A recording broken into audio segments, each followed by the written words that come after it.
Hi, എല്ലാവർക്കും നമസ്കാരം. അപ്പോൾ ഇന്ന് നമ്മൾ ചെയ്യുന്നത് വളരെ പെട്ടെന്ന് തന്നെ ഉണ്ടാക്കാവുന്ന ഒരു എള്ളുണ്ടയുടെ റെസിപ്പിയാണ്.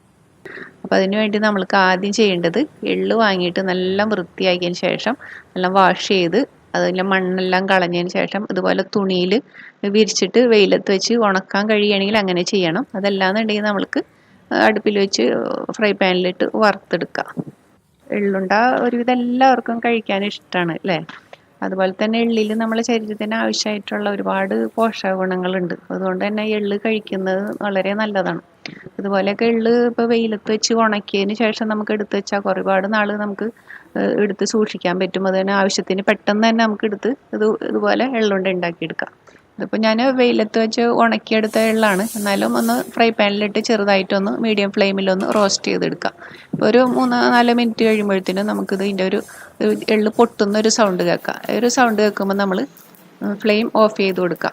അപ്പോൾ ഈ ഒരു ചൂടിൽ തന്നെ ഇരുന്നത് റോസ്റ്റായി വന്നോളും. അതല്ല നമ്മൾ അപ്പം തന്നെ ഇത് വാഷ് ചെയ്തിട്ടിട്ട് ഫ്രൈ ചെയ്യുകയാണെങ്കിൽ കുറച്ച് സമയം കൂടി എടുക്കും ഇതൊന്ന് ഫ്രൈ ആയി വരാൻ. ഇപ്പോൾ റോസ്റ്റായി വന്നിട്ടുണ്ട്. ഇനി നമുക്കിതൊന്ന് ചൂടാറാൻ വെക്കാം, മാറ്റി വെക്കാം. അപ്പോൾ സമയം കൊണ്ട് ഞാൻ ഇതിലേക്ക് ഒരല്പം ഈ ടേസ്റ്റിന് വേണ്ടിയിട്ട് പീനട്ട് ചേർക്കുന്നുണ്ട്. ഇത് പീനട്ട് അല്ലെങ്കിൽ കാഷ്യൂ നട്ട് ആയാലും മതി. അതും കൂടി ഇതിലേക്ക് ഇട്ടൊന്ന് റോസ്റ്റ് ചെയ്തെടുക്കുന്നുണ്ട്. ഞാനിപ്പോൾ ഇവിടെ 2 കപ്പ് എള്ളാണ് എടുത്തിരിക്കുന്നത്. അപ്പോൾ അതിന് ഒരു 4 ടീസ്പൂണ് പീനട്ട് ആ ഒരു അളവിലെടുത്താൽ മതി. ഒരല്പം ചേർത്ത് കൊടുത്താൽ മതി, ഒരു ടേസ്റ്റിന് വേണ്ടി മാത്രം. ഞാനിപ്പോൾ ഈ ചെറിയൊരു ചൂടിൽ തന്നെയാണ് എള്ള് പൊടിച്ചെടുത്തിട്ടുണ്ട്. അതായത് നന്നായിട്ട് പൊടിച്ചിട്ടില്ല, അല്പം തരിതരിപ്പായിട്ട് തന്നെയാണ് ഇത് പൊടിച്ചെടുത്തിരിക്കുന്നത്. അപ്പോഴാണ് നമ്മളിത് കഴിക്കുമ്പോൾ ഒരു കടിക്കാൻ നല്ല ടേസ്റ്റ് ഉണ്ടാവും. ബാക്കിയുള്ളത് നമ്മൾക്ക് ഇതുപോലെ തന്നെ പൊടിച്ചെടുക്കാം. അപ്പോൾ അതിൻ്റെ കൂടെയാണ് ഞാൻ രണ്ടാമത് ഇടുമ്പോഴാണ് ഈ ഒരു പീനട്ട് ഇതിലേക്ക് ചേർത്ത് കൊടുക്കുന്നുണ്ട്. അപ്പോൾ ഒരു റോസ്റ്റ് ചെയ്ത കാരണം കൊണ്ട് തന്നെ ഇത് പെട്ടെന്ന് പൊടിഞ്ഞ് കിട്ടും. അപ്പോൾ നമ്മൾ സാധാരണ എള്ളുണ്ട ഉണ്ടാക്കുന്നത് ഇത് പൊടിക്കാതെയാണ് അധികം ഉണ്ടാക്കാറുള്ളത്. ഞാനിപ്പോൾ കുറച്ച് വ്യത്യസ്തമായിട്ട് ഇൻസ്റ്റൻ്റ് ആയിട്ട് ഉണ്ടാക്കുന്ന ഒരു എള്ളുണ്ടയാണ്. ഇപ്പോൾ ഇതാകുമ്പോൾ അധികം ദിവസം നമ്മൾക്ക് എടുത്ത് വെക്കണ്ട. പെട്ടെന്ന് തന്നെ ഇപ്പോൾ ആരെങ്കിലും ഗസ്റ്റൊക്കെ വരികയാണെങ്കിൽ നമുക്ക് വേഗം ഉണ്ടാക്കി കൊടുക്കാൻ പറ്റും. അപ്പോൾ നമ്മുടെ എള്ളുണ്ടക്ക് അല്പം ടേസ്റ്റ് കൂട്ടാൻ വേണ്ടി ഞാൻ ഇതിലേക്ക് കുറച്ച് തേങ്ങ ചേർത്ത് കൊടുക്കുന്നുണ്ട്. അതായത് 1 കപ്പ് എള്ളിന് 1 കൈപ്പിടി തേങ്ങ. അപ്പോൾ 2 കപ്പിന് ഞാൻ 2 പിടി ഇട്ട് കൊടുത്തിട്ടുണ്ട്. എന്നിട്ട് നന്നായിട്ടൊന്ന് മിക്സ് ചെയ്ത് കൊടുക്കുക. ഇതിലേക്ക് നമുക്ക് ആവശ്യത്തിനുള്ള ശർക്കര ഞാൻ പാവ് കാച്ചി വെച്ചിട്ടുണ്ട്.